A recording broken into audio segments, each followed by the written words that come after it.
The Unlikely Innovators with Mike Commito and Steve Gravel. Presented by Cambrian R&D and the Center for Smart Mining. Mike, we're back with another episode, and this week it's kind of like having a beer with an old friend, because it is. This week we have Kate Withers Hess on, who is the co-founder at Functionland, and her and I used to work together at OCE, now OCI. But just to be clear, Steve and I did not have any beers on this podcast because we are, of course, recording on company time because this is Cambrian College's official podcast.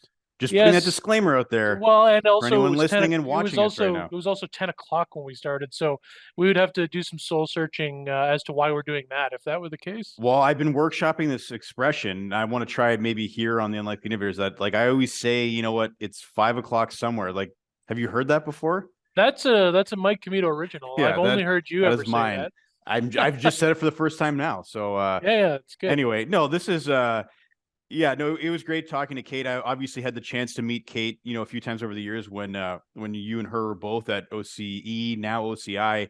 But certainly, I think just as we kind of talk about throughout the episode, it's always great having guests on the show that push the boundaries of our knowledge on a certain subject. Yeah. So I think we learned a lot talking to Kate today. I've certainly learned a lot of new terms, technical terms, but even things that, I think I'm going to start using friend, which is what, FREN, which, you can interchange for friend. I don't think biddling is going to be one that's going to weave into my vocabulary. Maybe if you make a mistake in speech. Yeah, but friend is great. So it was great to have our friend Kate Withers Hess on today. What was your takeaway from reconnecting with Kate for today's episode? I think just remembering, having to learn these technologies so well that you could advise another company on it, like, that's not an easy skill, and believe you me, like, Kate is a great example of doing that well. I am not a great example of doing that well. I know enough about these technologies to get myself very much in trouble with someone who knows them well, but Kate's actually living and doing it, so she's a much better example of someone who can suck in a lot of knowledge from a lot of different sources and then actually learn it. So hats off to her for doing this and building a successful company. And I'm really excited to see that the first 1,000 units of the Functionland product are making their way out into the ecosystem. And I'm sure she'll be getting a lot of great data back that'll only make their process and product better. Yeah, no, really inspiring story going from someone who had to learn about this tech in this sector when she was working at OC to now being in that and being a leader. And so I think on that note, let's just go right to Kate and hear more from her. Here she is. Okay, we're now back with Kate Withers Hess.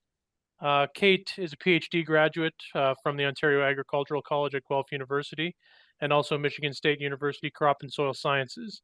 During her PhD, she was charged with figuring out why certain grass rhizome structures could survive harsh Canadian winters and why some couldn't, and whether it was morphology or biochemistry that explained it. I think I got through those tripwires without making a mistake. So that's impressive, Steve. You're doing a good job.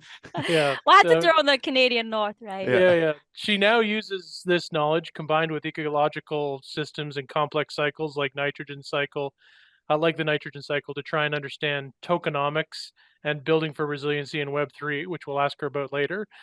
Kate has the uncanny ability to seek out the most brilliant people in the room, and that's how she landed up with Caven for co-founder. Kate was formerly at the Ontario Centre of Innovation, which is where I met her, and now mentors deep tech postgrads on commercialization in Canada-wide Lab to Market program. Mm-hmm. Kate also consults on strategic implementation of AI into agriculture and advanced manufacturing settings with AI Innovate, is working on compute over data at Sewa, and is building developer incentivization and local compute tools for decentralized storage and Web3 decentralized applications with the team at Functionland. Yes. And now for some reason she's taken time out of that day to hang out with Mike and I on the Unlikely Innovators. Thanks for joining us, Kate. Yes, thank you so much for having me, Steve and Mike, and thank you for providing that bio. And I want to stress that, Functionland is certainly my absolute focus right now, and it's a really critical juncture for Functionland and our team. So that's where I'm spending most of my time. Well, that's good. Thanks for spending a half an hour with us. Kate, I wish I could just go and just have like the beer conversation with you because we haven't caught up in a while. We used to be colleagues at OCI, but we'll do this more for the general listener than just what I would find interesting. So sure. So basically, when we have people on, Kate, we sort of start off um, by asking them a version of what you wanted to be when you grew up. But Mhm. you could take that question however you want. But when you sort of look back, is this the sort of obviously it's not exactly the course you charted, but how does your life now compare to where you thought it would be when you were young? And maybe give us a bit of chronology on how you got here.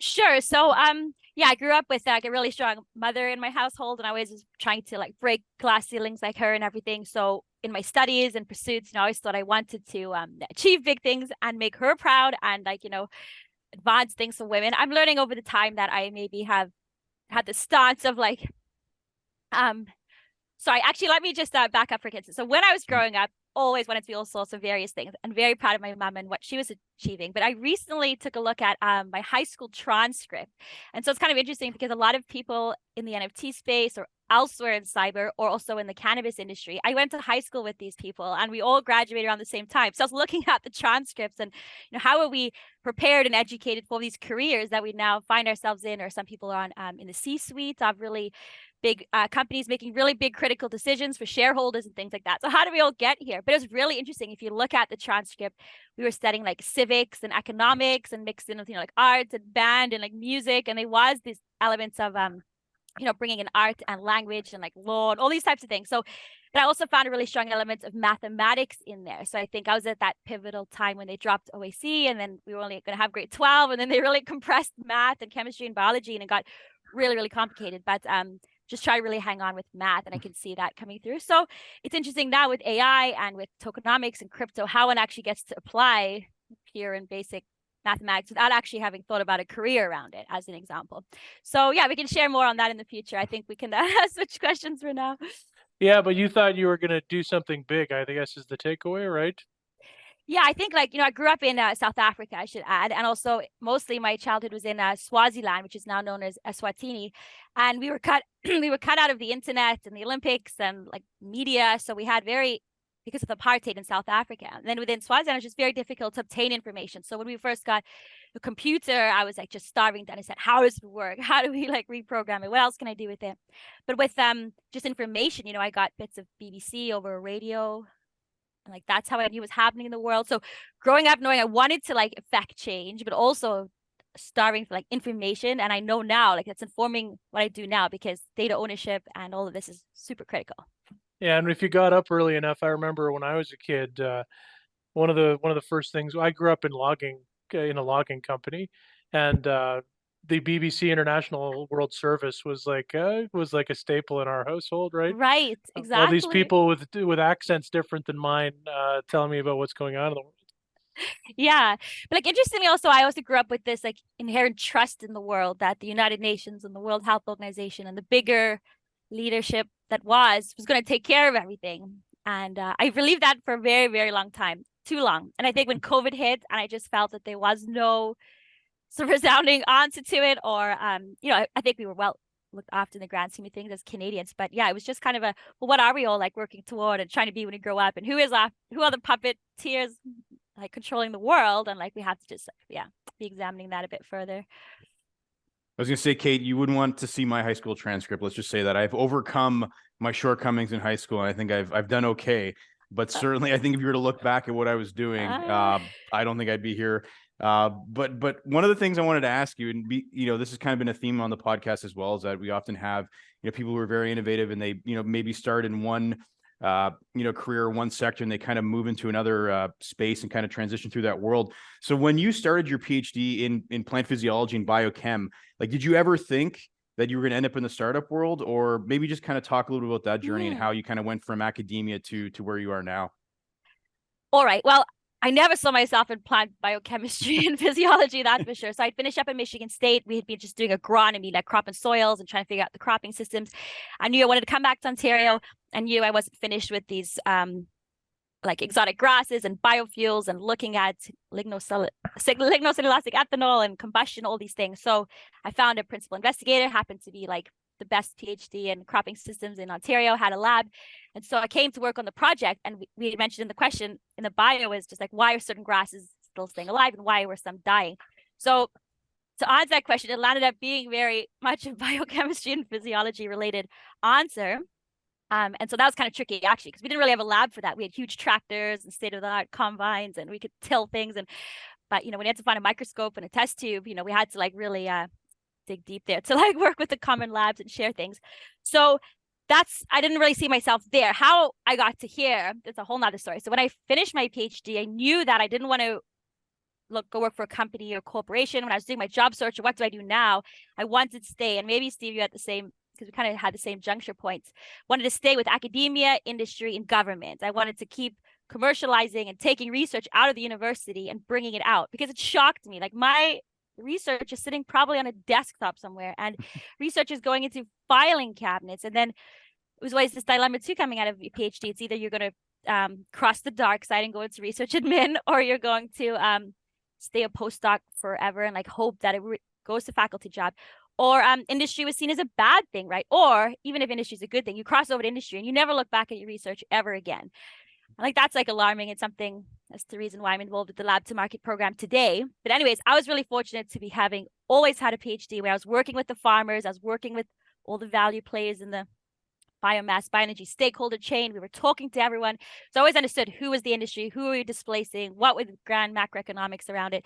So that transition to government and industry and innovation was easy for me. But some of the students I work with today, they're just in their labs, in their test tubes, and they don't even know who and what they're displacing. So yeah, but to round out the answer, it's like, I said this in the bio as well, I had to study these rhizome structures, right? They were these huge, massive things. And everyone who's my friend, is still my friend now, had to come to those fields and help me chisel them out of the field in the winter. And sometimes when I'd run experiments and then someone would come and say, well, your experiment failed. There was an electrical failure.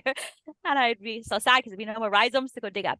But the point being, it's like, how did they survive? And it turned out to be actually a lot about the morphology, like where those new nodes are in the system and how they're part of that structure. The nodes that are out isolated by themselves are like taken out by ice, right? And the ones that are really kept close and nurtured next to the rhizome survive. And then if you have decentralized nodes everywhere, you really maximize your chances of surviving the winter. And it's the same thing with crypto, right? If we just have all these centralized exchanges, or we don't actually decentralize these projects and how we do computing in the future, a lot of risk.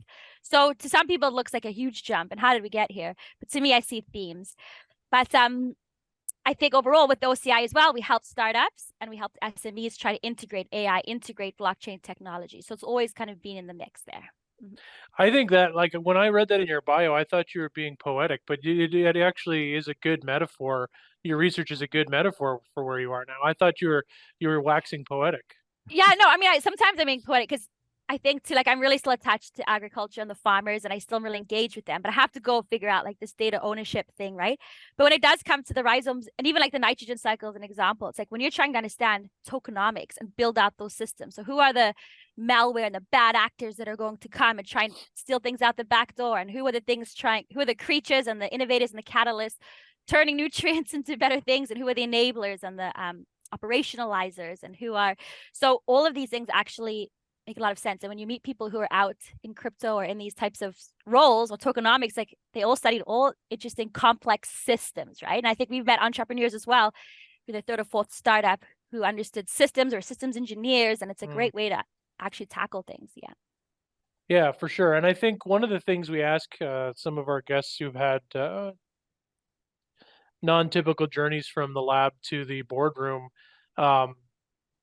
it's obviously clear from your journey that none of that PhD time was wasted, as you're taking a lot of that on board. But what about just for some of the listeners who are looking at maybe having a diverse career after graduating? What are some of the things you learned in your graduate work, that you actually still practice today, whether it's a skill? What do you think about that? Yeah, no, it's a great question. So I recently went back to an OAC alumni networking event. And so the dean of Ontario Agricultural College, Dr. Renee Van Acker, was there. And he had asked, like, what do you use today of your graduate training? Because I told him there's this other blockchain founder, Ethan Buchman, from Cosmos. And he'd also studied at Guelph at the same time, just randomly. And also there's another founder, Al from Queens, and he's part of the COI network. So all of us were studying our PhDs around these same times. I don't know what was happening, on campus and things like that, to that effect. But sorry, can you remind me of what you were asking me? Well, just like if there's any Oh, particular right, from graduate skills. school. Yeah, of course. So Yeah, he had yeah. asked this question, right? So for one thing, we are used to running tiny budgets. Okay, so they have not upped, first of all, the personal stipend or pay of what you earn. They haven't never upped that. So it's like you still earn maybe $20,000 for the year. And then you pay your tuition out of that, and then you hopefully teach to make up for that.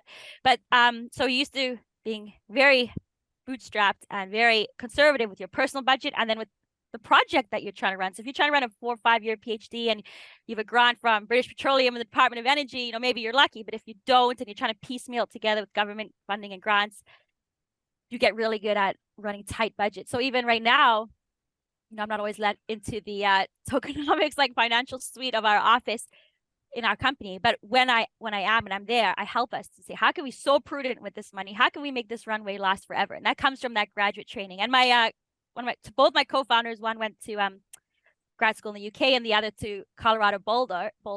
And he also totally used to running those tight budgets. So when we could go to VCs and raise millions of dollars at really expensive capital and blow through it really fast, or we can really build and bootstrap and be smart. So I see that training and that diligence there. But I think as far as graduate school, other things I would use, obviously the research, like first of all, most graduate students have to do some kind of statistics, because otherwise, was it significant? Did you actually move the dial? Do you know how this mechanism works? And if you can't show statistical difference, you're in trouble. So if you pick up statistics and linear algebra in graduate school, you're probably more likely to pick some up going to graduate school than not. So even when I went back to Durham College more recently, you had to know statistics, calculus, and linear algebra just to get through the one math class. So graduate school at least help with that. So I think when you're thinking about statistics, it's getting you into a bit of programming, because you've had to try and do a bit of programming. So that always carries through as well. And then the networking. I mean, if you're out there in your lab and your PI is too busy for you and your graduate students are friends and studying other things and you're trying to teach and research, kids at home and economic issues and immigration troubles, you just get really good at hopefully reaching out and creating networks. And so I don't know if everyone does that, but I encourage them to do that. And I learned that from grad school, BDing from grad school. That's actually great, Kate, because you know what? It's funny that when you said that, like I hadn't thought about this, like I guess for the last like 10 years or so, but like when I had like shirk grants when I was doing my PhD, like I never really thought I was doing like budgeting and project management, but obviously I had a very limited amount of funding to go to like Albany to go do research there. Or I had to go to the Ontario Archives at York, and I had to plan all these trips knowing that I only made so much money and I had to pay all these other bills. But I was essentially, you know, planning it and making sure that I could make it work within that very small envelope. And again, I was able to pull it off, but I kind of filed that away as like, oh, that's just what I had to do. But I never really thought of it in that sense. Right. So that's well, no, and I'm glad you raised that, because actually there's almost a larger problem. So I think when you go to graduate school, you say, oh, this, like in my case, oh, this greenhouse acreage or corn company or seed company wants to help fund my research. Cool. They just want to check that off or do some marketing and look like they're doing something good for the students. So the students take the money and they just go do their thesis. Mm-hmm. Often, trust me. And then they write it up and maybe they get a publication, goes behind a $30 paywall. Maybe they go to a conference that 6 esoteric researchers went to. But oftentimes then, you know, it's just this, like, yeah, after the fact, you know, and with the funding, sorry, there's a misalignment. So really, at the end of the day, the person who funded it says, okay, so what is the cold screen that you built for me? What is the algorithm or the software or and I know applied research at colleges is a little bit different and you do get much more tangible deliverables. But at the university level, we have to sit down and say, no, the companies actually need deliverables. They're not here to fund your research or be nice to the students. And the students have to say, okay, either I need to find another source of research and go do this in another direction, or I need to potentially provide some deliverables, because that shirk grant, they're not going to renew it, right? Or maybe for the next people that come across. Not that your research should be paid to play or that you should be taking money from certain individuals to fund your research. But there's a bit of a disconnect, which I think, you know, professors sometimes just don't get back to industry. And we had a critical juncture. We were talking about something real, and then you just kind of went away, and the culture around that has to shift a little bit. But yeah, it's related, but yeah, you know what I mean. Yeah, no, and you know, one of the things that, you know, we wanted to ask you as well is obviously, like, after, you know, going through graduate school and working at OCE, like you had to learn a lot about, you know, a variety of different fields and variety of different technologies like AI, blockchain. I guess maybe in my opinion, like I feel like my journey that I went on through academia kind of helped me prepare for that here, because I have to learn about all sorts of things that I didn't learn about when I was doing my schooling. Did you find that graduate work kind of helped you, or maybe not graduate work, but I think maybe always constantly learning, and I think having that thirst for knowledge, that kind of help you figure out how to learn about everything and speak at least, at that level so that you can, get those applications and projects off the ground? Or how did you kind of navigate having to now go from a very specific field that you were studying to, I now have to know about all of these things across the province to help companies in a variety of sectors?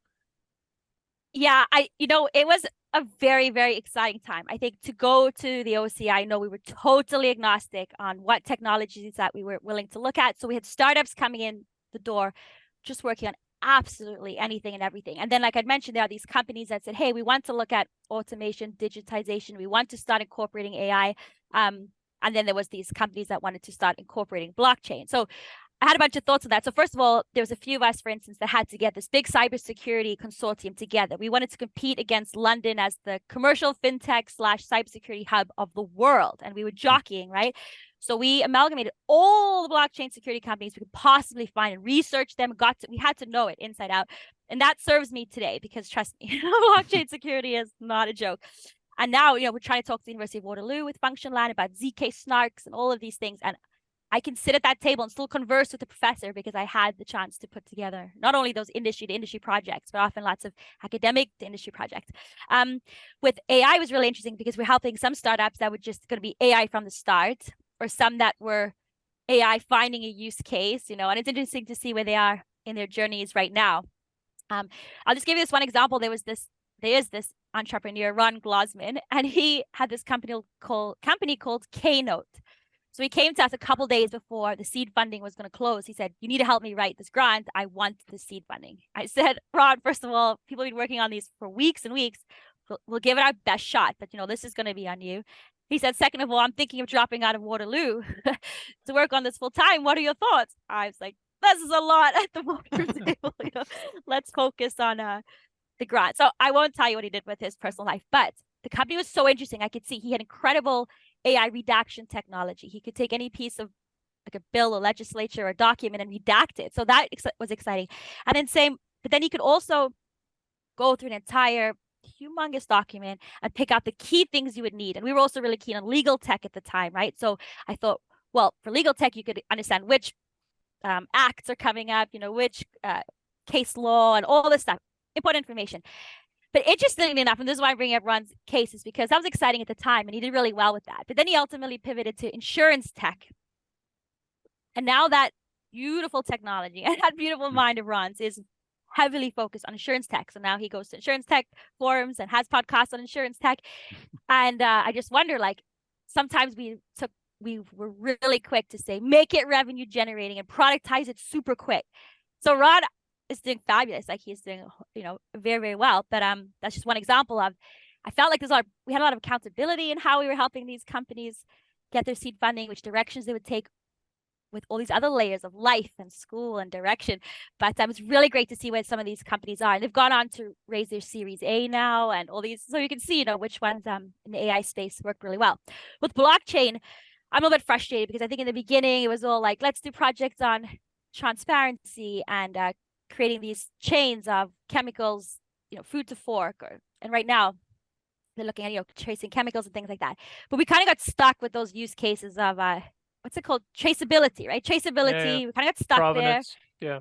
Provenance, very stuck there. And then there's this whole DeFi thing. And then the DeFi thing, there were some leaders that rose in our ecosystem that are still kind of espousing the same old stuff, I find. But more recently, I've gone to some DeFi Toronto events. I've gone to some, there's a Metaverse DTZ conference, Kader Khan, and people put on in Brampton with the Brampton Venture Zone. And there was some really interesting and stimulating conversations happening there. So it gave me a lot of faith. And there's incredible projects in Web3 evolving out of Canada. But I just think we just listen to Kevin O'Leary's of the world, or the various thought leaders who have continued to perpetuate things about blockchain and Bitcoin, all these things. It's time to take a refresher. So it's a very long answer to say, I was exposed to the innards of companies. We had to de-risk them. We had to help them fundraise. We had to help them survive till the next bout of revenue, do cohort analysis with them, churn analysis with them. So we learned a lot about how to operate companies. And sometimes people say, oh, you've only founded 2 companies, or do you know enough? But it's like, we've seen companies be birthed and die like on the hundreds inside them intricately, you know. Well, and don't you find, like, I took it very visceral when a company of mine did well or bad, right? Yeah. Like you almost become part of that team, almost embedded, right?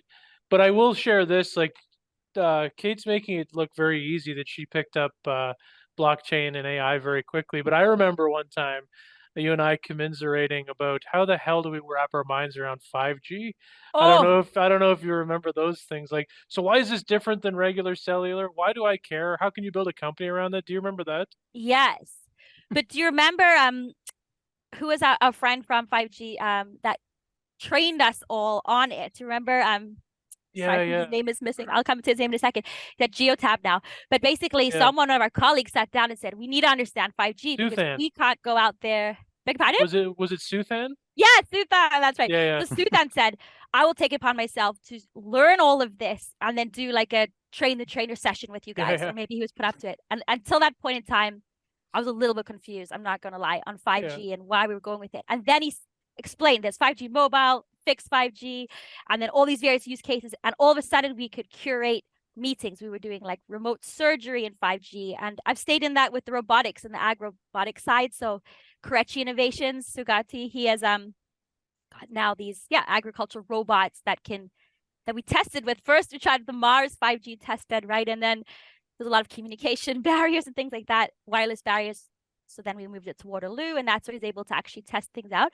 So very complex, but we're lucky to have these like train the trainer sessions from smarter people that helped us get up I to don't speed. want to alarm you, but I just read some 6G stuff the other day, and I don't know if I'm ready for it yet. I'm not up to speed on 5G, Steve. So you're gonna have to, I'm gonna have Yeah, to get that yeah, crash course before we go to 6G. yeah, we almost bought a 5G core for one of our test labs here a couple of years ago, but we didn't. But we'll see if that was a good idea or not.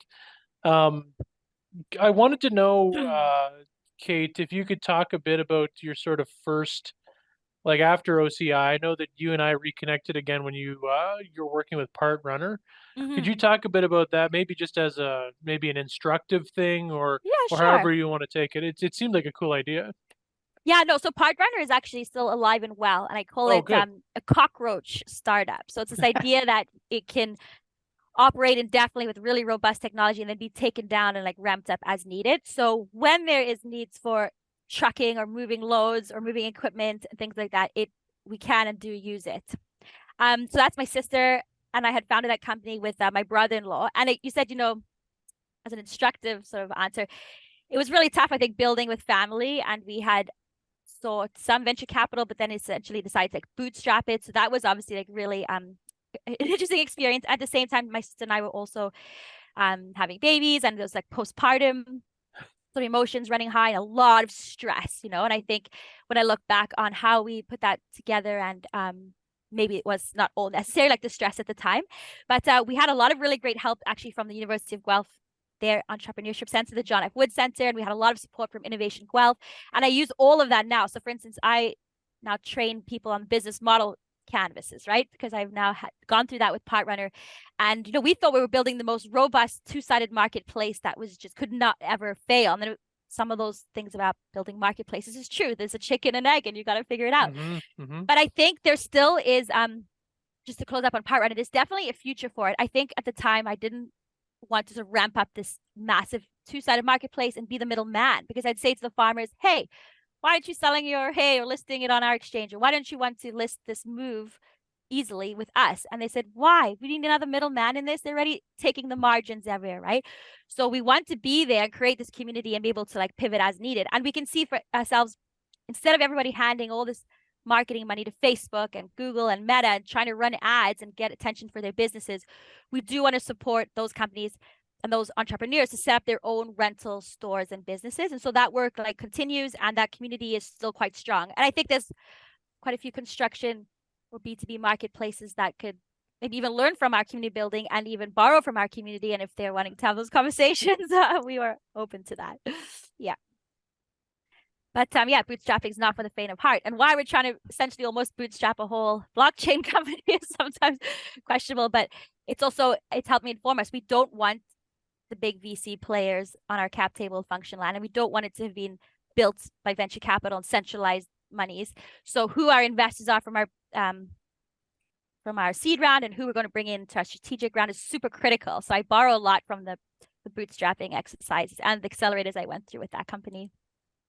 Well, you set me up perfectly, Kate, for the next question we had, because we wanted to talk about Functionland. After Steve read your bio, you'd obviously talked about, like right now, that is your core focus.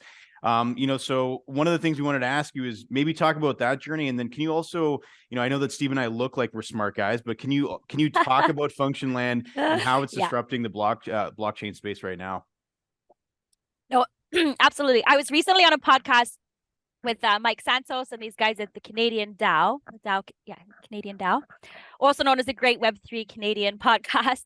And I went to a party right after that, and I was so excited, and everyone said, "Oh, it's the YouTube star," my friends. Followed by, "We have no idea still what you do," and it was just gobbledygook. So I went from being very elated to thinking, "Wow, I must not use these opportunities to not educate people on actually what Functionland's building." And also there's I think a larger and greater responsibility here as well. I get approached to be on these Women in Web3 panels, and I think to go out there as being sort of a pioneer, one of the early leaders in terms of people who are building blockchains, we have a responsibility not to shill the wrong things or give bad advice. And so if I start talking about, "Oh, you should really look at X chain and throw some money in there," that's investment advice from someone that maybe has some accountability. I should be aware of that, right? So, but at the same time, I can't just leave people in the dark about the future of decentralized computing. And if there are great opportunities to invest or get involved, one should know about those as well, right? So I would like to answer these questions about Functionland. So I don't know where to start. We could start with the fact that this behind me here is our hardware device. Okay, so we call that blockchain attached storage. That's the terminology for the technology itself. But then our community called it FX Blocks. FX, BLOX. And it has 9 towers there. So there's a hub and then a tower that we use for Functionland related things, and I'll get into that. But then there's 8 additional towers. So I just went to Lisbon to check out the crypto scene and hang out with all the builders in Web3. And I said, "Hey, we have 8 extra towers. We can help you. We can turn these into nodes that you need for validation, staking, mining, storage." So people are getting really excited about the fact that we have this hardware that is going to be on people's desks, be in people's homes. There'll be one in every home. So we had started out saying a node in every abode. But once this technology is in everyone's house, it's your own personal server. And we're building, and we can get into this as well, we're building dApps, or decentralized applications that you use on your phone. So we just released a FX Photos, both on Android and on Apple iOS, where you can go interact with your photographs, and they're stored on your box. Okay. Why is that important, Kate? Can you Yes. pick at that for us? Why the decentralization piece is so important? Why having your own physical, like when people think about blockchain, they don't think about hardware at all, right? So Can you talk a bit about that, please? No, this is great. In fact, I'm going to talk about this whole blockchain thing. With Functionland, blockchain is simply an incentivization layer. So we can just completely put blockchain aside totally. And then we can talk about hardware. And we all know, I think you've built enough hardware and firmware and embedded system projects to know that we have to be able to interact with this box somehow, right? So there's going to be some kind of firmware or some kind of software that interact with the box, and then it'll has to make it work. So Functionland and lots of companies that are working on decentralized storage and compute, or Wi-Fi communication companies or blockchain data companies, all need to focus on decentralized computing. And you said, why is that important? So it's important to different people for different reasons. Okay, so for instance, if you are talking to one of your mining clients for the Center for Smart Mining, and they say, "Hey, we really have a safety problem. Like, people are getting backed up in the corners, and there's noxious gases, and like this is dangerous. But we don't want to really be collecting data that we're sending the government, maybe, or collecting all this data and all this, or we don't want to use surveillance of our people and filming them. I just wonder if there are ways to say you can put in safety algorithms and collect information, not to not to get around certain regulations, but if you can, even for your competitive intelligence, process your data and your insights and your intelligence at your own facility, and then even sell those results as an additional revenue stream, as a data stream, or even the raw data as a streaming raw data source, that could make money for you, because we can't build robots and autonomous cars and autonomous farm vehicles and build the factories of tomorrow. There's not enough data, right? So that's one part of it. But why decentralized compute important for individuals? Okay, so Mike, you have a daughter that's half of 10ish, let's say, approaching 6, 7. So you must have stored a lot of photographs in your day, taken a lot of photographs, maybe some movies, some videos, and you don't have to tell me where those are now, but maybe in your Google Photos, maybe your Apple iOS photos, maybe in Dropbox, because if you forget your Apple password or you don't know, at least there's Dropbox, or maybe you have an external hard drive, maybe you're running a network attached server at home, NAS. Either way, that's either filling up, getting a little too technical for you, or getting a little expensive. I don't know if you have your credit card bills, but Dropbox adds up, Google Photos adds up. Your emails and everything starts to count toward these subscription prices as well. And then at the end of the day, they could increase the prices, take your photos away, shut you out of your account. So as an individual, you're going to say to yourself, okay, where am I going to store my precious files and photos? Maybe because I don't want to spend the money, I'm conscious of the subscription cost. Then the other thing is Google and all these companies that said, hey, upload your photos to us. We'll store them for you forever for free. They lied because it was not necessarily forever. It's not free. Mm-hmm. But they used your photos to develop their algorithm. So if Steve's like, hey, where's that cute dog of mine? He just has to search, dog in his thing, and it pulls up his dog. But we used every dog owner's pictures to train that algorithm to be able to do that. So you may say, well, that's okay. That was a fair trade. I gave them my personal photographs and data. And now I can search for them easily and share them easily. And that's just a trade-off. Some people don't care. I don't even know if I care about that. But I care that all my disposable income is just going to a lot of random subscriptions that I don't really even benefit from. Like even the New York Times, I don't know how many times I pay the New York Times. It's still not physically coming to my doorstep. Half the time it never knows I'm logged in, and there's only certain articles really I would want from it, right? So you can look at your journalistic subscriptions or your data storage subscriptions as a start. Okay, so beyond that, and what the real reason we bought this. So is everyone kind of following me so far? I think so. Yeah. Okay, so back to Steve's question. Why hardware? So Kayvon and my co-founder Ehsan and myself, we were the original 3, and so we brought in others, sat down. This is from our previous project. So after OCI, I went and worked with Kayvon. Well, Kayvon and another founder approached me. They were startup visa recipients of a company, an AI company, in the next AI program. And they said, basically, come join us. That's a whole nother story.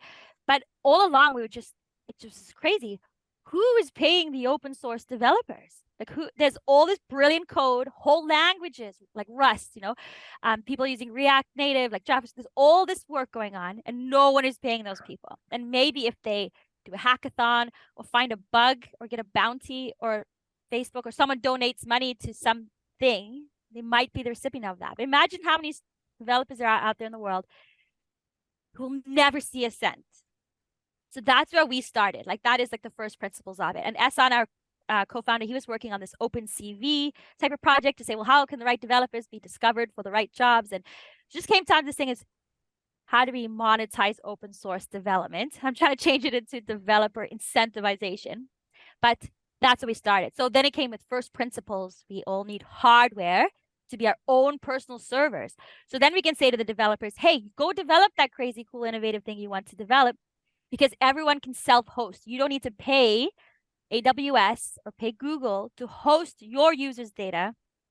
And if it's super intensive, like YouTube or Twitch or Instagram, that's so funny. My Google speaker heard me. If you're also trying to store all these massive pictures and stuff, you can imagine what the server costs are for these developers. So they can't store things. They can't pay for the server costs, and they can't really pay for the tools you need to build all of these types of applications. So they just don't. And then they go work for Google rather, go work for AWS. So those are a couple points. I mean, I'll just also point out, if you go yourselves, go look up how much does Google make per quarter on search and ad revenue.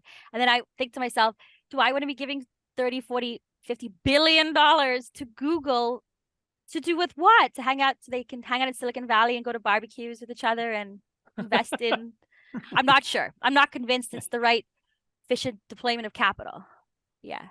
So there's a few different reasons. So I actually get it now, Kate. I didn't before, but I'm actually getting it now. I was gonna say every time Steve and I have actually had somebody on the show that is coming from the blockchain space. Like we've both had epiphanies. We had Meta Parlikar on previously from Casper Labs, and I actually had like the eureka moment in the middle of the conversation, then shared it with them. And then I think Steve's having his own right now, which is great, which is the whole reason why we do this. So but it's so tricky. I mean, this idea of like blockchain, I think people stay out of it a lot, right? Because like how are the hashes made or the blocks made and the calculations? And I think, Steve, I was always intimidated by our colleague, Rebecca. Rebecca used to go to these meetups in basements and garages and learn about blockchain. And then she would come and do, again, like train the trainer with us. Yeah. And I was like, I will never rise to the ranks of Rebecca. I just stayed out of it. Well, now look at you. My gosh. Well, yeah. So yeah, it turns out you have to learn a little bit about blockchain, but also we talk about these like Bitcoin and Ethereum and these huge coins and these SHIIT coins and the altcoins. And a lot of that can also be really confusing. And then now if you look at this fallout from FTX, everyone says, okay, I mean, Mark Cuban came out, oh, the future is smart contracts, you know? And it's like, well, okay, but and what else? Like, yeah, we have a whole bunch of smart contracts doing what, for who, why, right? Yeah. So they'll say, oh, the centralized exchanges are over. Now the future is DeFi. And yeah, that's great. So we want people to be able to send money privately to each other on public infrastructure. That's what blockchain's there for. And maybe through other means of decentralized sharing of money and revenues. But also, what else? Like, where's the future of computing going? So you could put all of that to the side and still really have to dig into the meat of that.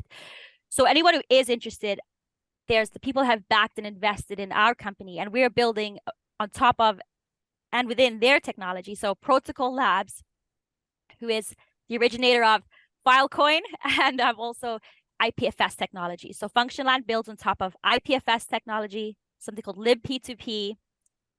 And we're working with a few other companies developing new technologies. Again, these operationalizing types of technologies. But look into those types of companies. They are trying to make sure that humanity's data is stored forever safely. I mean, I'll maybe end this answer on this one. I was in Lisbon, and Juan Bennett of Protocol Labs, he's just this computing genius, stood up and gave a presentation that I couldn't believe I was in the room at that time. But he shared all these pictures of genocide and, you know, things that let have happened necessarily from, you know, in our time.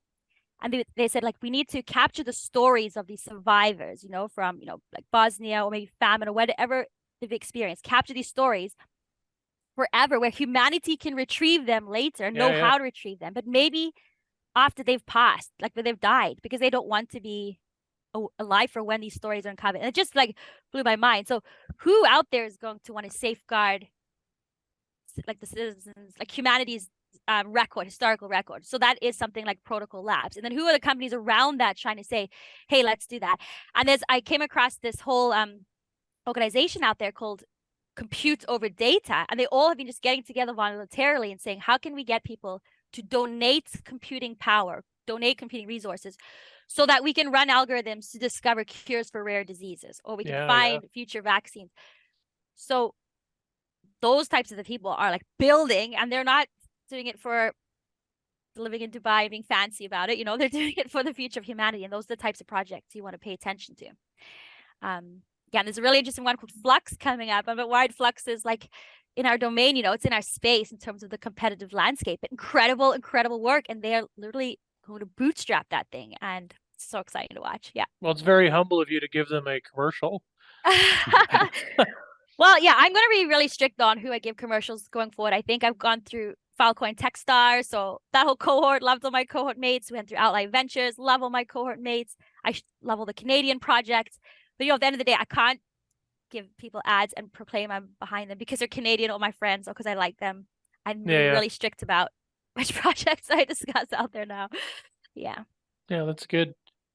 I was actually going to ask, well, I don't know if, I guess you're up, Mike, but I feel like, does it seem like we're really dumb now if we ask this next one? But no, you go ahead, Mike. I mean, no, go ahead. I already know this, but Mike will now ask for others. No, it's you're up.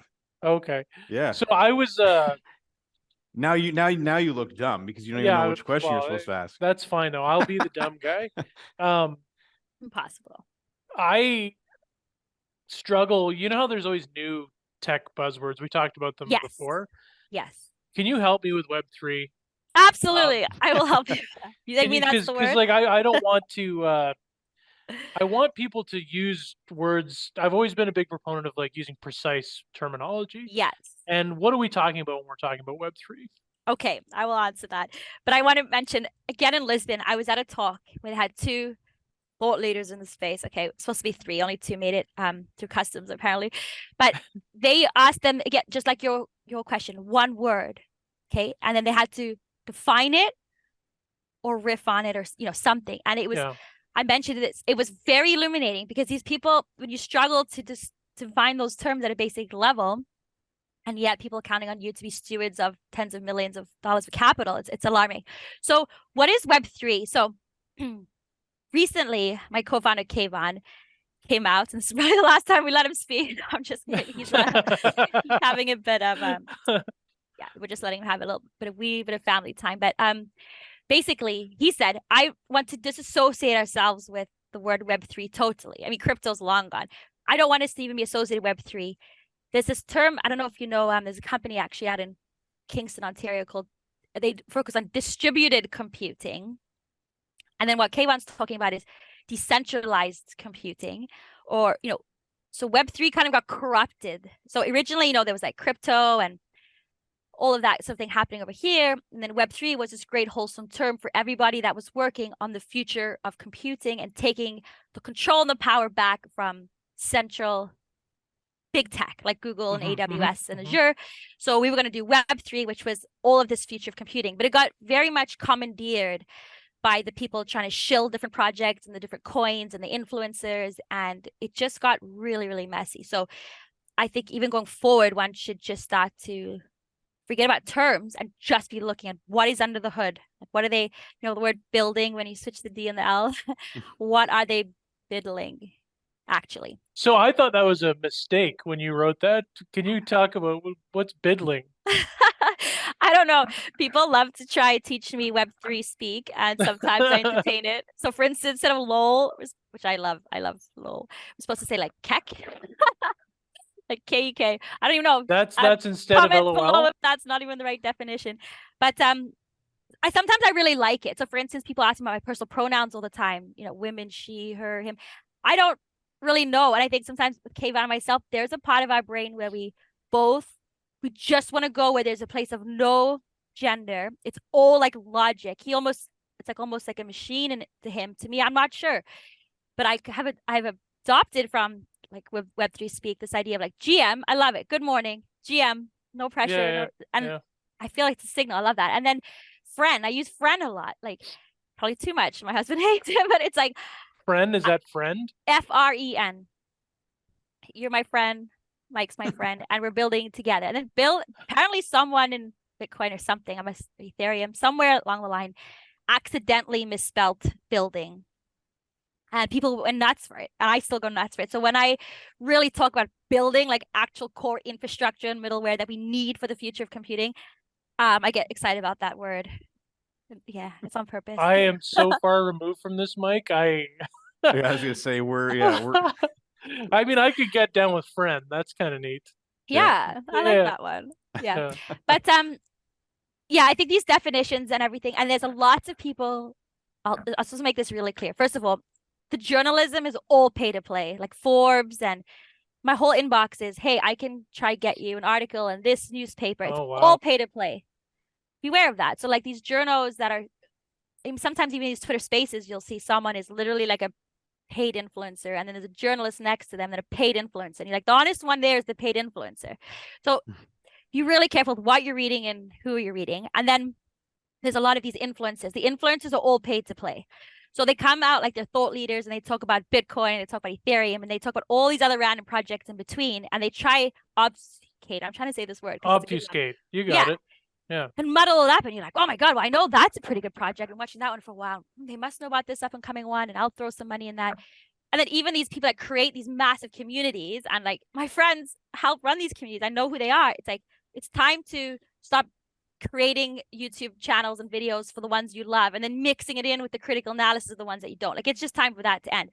And the influencers are terrible. I mean, I know they went after Kim Kardashian because she was paid however amount of dollars for that tweet, and didn't necessarily state in the tweet which company that she was paid by that company. But what are all these people just shilling on contracts to people or those tweets you maybe get for, anyways, I don't want to overshare, but basically that all has to come to an end because people are getting their life savings wiped out from them. Yeah. And so like recently I was asked to be on a panel. It was really interesting because there were all these women on the panel. We all could not agree on what we were going to. I didn't want to be generalized to certain labels. They didn't want to be generalized to certain labels. They were worried I was going to basically just call out NFTs and art JPEGs and not be down with the metaverse. And they were super worried about that. We had some people, I'm going to tell you, the panel changed. I think people maybe wanted me to leave the panel, but I'm going to stand my ground. I'm going to go on there and talk about what's important. And it's not that all women in Web3 are trustable. It's not that all women in NFTs are trustable. All women in the metaverse are trustable. We've got to use scrutiny. And then when it comes to like the Mark Cubans of the world and the Kevin O'Learys and then the people that they're backing and the people that are in their Instagram stories and I'll just NFT and you can put whatever you want in front of it, behind it, on top of it, or underneath it. And I want to have more of a voice about it, but I went to school with these people and I want to say, like, I want to just be free of the shackles of being scared to hurt people and scared to, maybe we have to do future raise in the future. So maybe I've upset certain VCs and the money comes from a very tiny pot and then it trickles down. So you may think, well, this person's backing my project and they're backed by this person. But if the money comes from A16Z or something, do you want that money? Do you not want that money?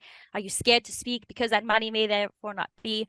But yeah, I think I feel some anxiety from that, Kate. Like that seems like when I first, and we have a couple other questions that are less technical for you, but sure. But I Ask think technical ones if you want.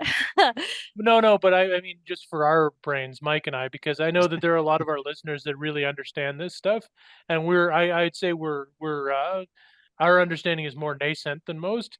But when I first thought about what blockchain, we'll use as a metaphor, was going to bring, I was immediately looking at journalism as a place where that could ameliorate trusted sources. Oh, yeah. But it in fact is doing the opposite with this shilling and paid advertising, right? Well, I just want to caution you there. I mean, there are some brilliant projects trying to ensure that the right information does get to the right people, and that so for instance, Exord Labs we've worked with before, Glitter Labs, trying to make sure that people in places where their own government is censoring the actual news, they can find ways to still get reliable news. So there are projects within Web3 that are focused on that. But yeah, it's this traditional media giants, the ones that I think are worried about losing all that ad share revenue to Meta and the world, that are now pumping out these trashy articles. And I mean, not all trashy. Some of them just say at the very bottom, hey, we're simply a press release and we were totally written by the company and itself, and there's no extra journalistic value added. But because it says how would you, as a journalist, says it's WSJ or something, you're going to eat it up. Ugh. To me, that's like so lazy. Yeah, but anyway, it's worse than lazy. It's like nefarious. It's sleazy. Disingenuous. It's sleazy. Yeah. We really need like the true people, leaders, and people who know what's going on to be more forthright and to use their voice. Yeah, Mike, do you have? Yeah, well, Kate, I wanted to save me from myself, please. Yeah, well, Steve, you take a break, but Kate, we wanted to switch gears because you'd mentioned this a couple times throughout the conversation, but wanted to ask you this more directly. Obviously, getting more women in tech is a cause that's near and dear to your heart. Can you talk a bit about how over the years you've done things to encourage girls and women to go into tech, especially in fields like blockchain, AI, and now Web3? And also a two-part question. So what have you done? But also, like, what could people like Steve or myself, for example, who are in adjacent spaces, do to also encourage more women and girls to go into tech? All right. Well, great question. I think, yes, for a long time, I have been a proponent of that. But I think more recently, I really wanted to shift gears, and I make this very clear to everyone, is that I'm not here to advance only women and only girls, right? So I think Steve knows this. I'm a mother of 6 children and 2 boys and 4 girls, right? I think about this every day, from how do I just parent them and like what beliefs do you instill in them, and then so that they go on to be leaders or whatnot. I don't know all the answers. I mean, I listen to some very controversial people on parenting to just get all the different ideas and what one does. I'm here to help the underrepresented people in tech. Okay, so when I worked at the OCI, worked closely with the colleges. I'm sure Cambrian with you guys. I know you work closely with Cambrian as well. all the northern colleges. I work closely with Durham College, Centennial College. We bring the brightest and best minds from these countries. We separate these people away from their families, their fiancés, their parents, their children, their siblings. And we say, come to Canada, and they do sometimes. And I think it was alarming to me during the pandemic, promises around co-ops and positions vanquished, and people were all of a sudden very isolated and like very alone. And that's when I realized my platform is about those people, right? It doesn't matter like gender side, the newcomers to this country who come to make a better life, to share their skills, to share their experiences and what they know, and to innovate and come and build. Those are the people I lose sleep over. So whether they're and actually I got a chance to work at U of T earlier this year, and we really focused on these like future skills grants and things like that. So who are these people we want to help? And then also, for instance, to your point, Mike, if I do take a newcomer women, and I work with a bunch of women in AI who are startup founders and who are also exiting academia and entering industry. So I try to make sure there's no imposter syndrome or these types of things going on. But at the end of the day, they do have childcare issues, and when their children do get sick, they do have to be the ones that figure out how they're going to get looked after. And then even if you do want to upskill, it's like, when do you go to these programs and these campuses? And I went through that. I went through an AI program, and at the end I had birthed the baby, and they said, well, sorry, you can't come write the exams now. Like you're not allowed in the exam room, and you're not allowed to come into the exam room with everyone else. There were no options for me at that point in time. So I mean, luckily there's the president of Ontario Tech, Dr. Stephen Murray. He had just been enrolled at that university and was talking across both campuses about, we need to make these places sticky and environments for everybody to come, so everybody can upskill and change degrees or get smarter without trying to have to figure out those other pieces. So unfortunately, my professors let me wear my baby, and I wrote one like in a hallway standing up. One they just accommodated me, and I some of those were women professors and some are not, some are men, and some just helped me get through it. So at the end of the day, I'd like to say I'm here to help the newcomers, the immigrants, especially international students. If I could pick one group of people to really help, that's who I'm going to really focus on. And I want to do that though at scale. And so Functionland helps us do that across the globe, all open source developers, all students of coding and programming, of computer science. We can help get them paid where they live right now. So they're not here trying to send remittance payments home, or here paying 3 times the tuition costs as their domestic students just to try make a difference here. Maybe they can just stay home and make a difference and earn there. Yeah, you're absolutely right. That's like the next generation of thinking about diversity. I think that's I'll have to think a lot more about what you were saying there, but it seems like a very worthwhile pursuit and an interesting reframing of how we think about it. Because we can't think of I think your framing of diversity and your framing of underrepresented is helpful. Yeah. I'm not sure even if it's right. I hope we can all continue to evolve this conversation. And I've listened to you guys' podcast, and you are advocates for women and girls and people getting into STEM and people getting excited about science. And I hear that in your guys' podcast, and I applaud you for it. And I think we should just hack it. I want to look at Scarborough and say, how do we hack the lives of these people? Yeah, anyone like really good at maybe a sport that has some university attached to it that love to eat them up and educate and get them free tuition? Or I was looking at the MCATs. If you want to go to medical school, over 3 of the 7 subjects are chemistry. So like let's like as many people like they're trying to do that. How many Scarborough born and raised or people who've now immigrated to Scarborough can we get into the new Scarborough Medical School? Same with Brampton. How many of people from Brampton's community can we get into Brampton's medical school? So like, how do we find life hacks to all these new people so that our whole society can benefit? Like we benefit from these newcomers, believe me. Oh yeah. That's for sure.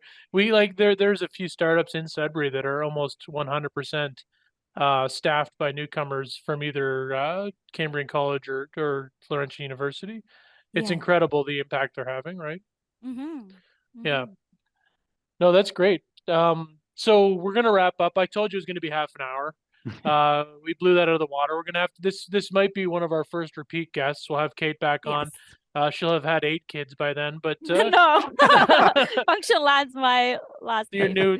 your last baby. Yeah, this one I'm gonna nurture forever. So maybe we could wrap things up by asking you a question that will take another hour to answer, but if you could be concise, if you will. What's next for Kate, and then what's next for Functionland? And I assume those are intertwined in some way. But Yes. what do you think will be the next sort of headline in your life that we should look out for? All right. Well, it's super exciting. So as you guys know, I'm a co-founder of Functionland, but also business development, partnerships, ecosystem. So we're talking to really exciting ecosystem partners about sharing this hardware space or our protocols and their protocols getting all lined up. So what you'll see coming out soon is that these devices behind me are finally going to ship to the customers that bought them. So 1,000 people bought these in our campaign prior Wow. to through Indiegogo, and so these will now be shipped to them, and they'll be able to just start plugging and playing, and then we'll have 1,000 decentralized nodes all over the world.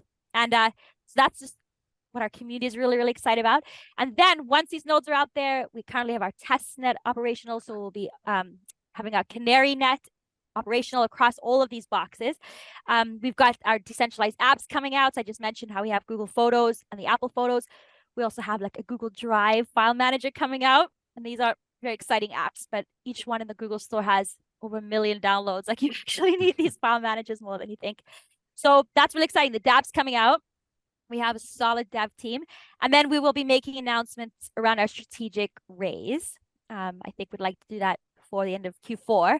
But just really pleased with how that's going, like I said, and we're having lots of people come back from our seed round that want to reinvest. And that's like what we're really trying to have happen. So yeah, that's really exciting. So you'll see a seed round close, boxes will ship, dApps going live, downloads increasing on the dApps. And I'm just going to be here focused on the ecosystem, but also like my team internally. There's a lot going on politically and in the world. A lot with the women on my team. So here to support those women. Yep. And as you know, I'm a big proponent of women, life, freedom. And so would like to just echo that sentiment, and thank you for letting me say that on the show. Of course. Absolutely. I like when you were saying that, I came up with like another 10 questions I wanted to ask you, but are there going to be any unboxing videos when these boxes ship that you get to share? Well, are you signing yourself up as a potential celeb unboxer? Oh, Mike's a celebrity. I'm not a celebrity. I push the buttons here. I don't. No, but right. like, are they mostly individuals, or are they enterprise as well? Oh, well, that whole idea is individuals, Yeah. business to Okay. consumer, but then eventually enterprises will be able to say Yeah. backend can now be FX boxes. So yeah, but enterprise, I think, farmers are really interested. I'm still talking to a lot of like poultry producers who would like one, and even the mines, right? If you Well, want to I be was gonna collecting say, data. there are mines that are now like trusting cloud services, Yes, and we helped put some of and those up. there's a and then we could take this offline. We can Yeah. end the show, but it just there is a value statement there. But anyways, I guess we'll shut her down. But thank you so much, Kate, for joining us and talking. Like really, again, uh, um, pushing the boundaries of Mike and mine and Mike's understanding. But I'm sure our listeners really got a lot out of that, and thank you for sharing your story as well, and for telling us about the good work you're doing at Functionland that has more than just a business cause, of course. Yes. Yeah. Well, thank you so much, Mike. And it was good to see you again, Yeah, and you too. hopefully in Thanks for person joining again us. soon. And you as well, Steve. And thank you so much for the thought-provoking questions and for allowing me to speak. Yeah, sometimes podcasts can be really overly structured, and yours is not. It's a conversation among friends, and I really enjoyed it. Oh, good. I'm glad. That's great. Until next time, Kate. All right. Bye, guys. And here we are back for the conclusion of this week's episode of the Unlikely Innovators. Yeah, Steve, you know what? When you say that, it makes me think of the end of a Batman episode, like the traditional 1970s Batman. Will they come back? yeah, Same bat time, same same bat bat channel. channel. That was a great show. We Almost should, as good as this episode. well, you know what? That'd be hard to top. So Yeah. unless we added those like word graphic explosions to add sound effects, I think we can do that. Paul, are you listening? We want more sound effects and like a big cartoony pow yes. when Kate speaks. But it was great to have Kate on. Um, I like that she was going into controversial territory here and there, or what she thought was controversial, because I like pushing the boundaries a little bit. But it was a great chat.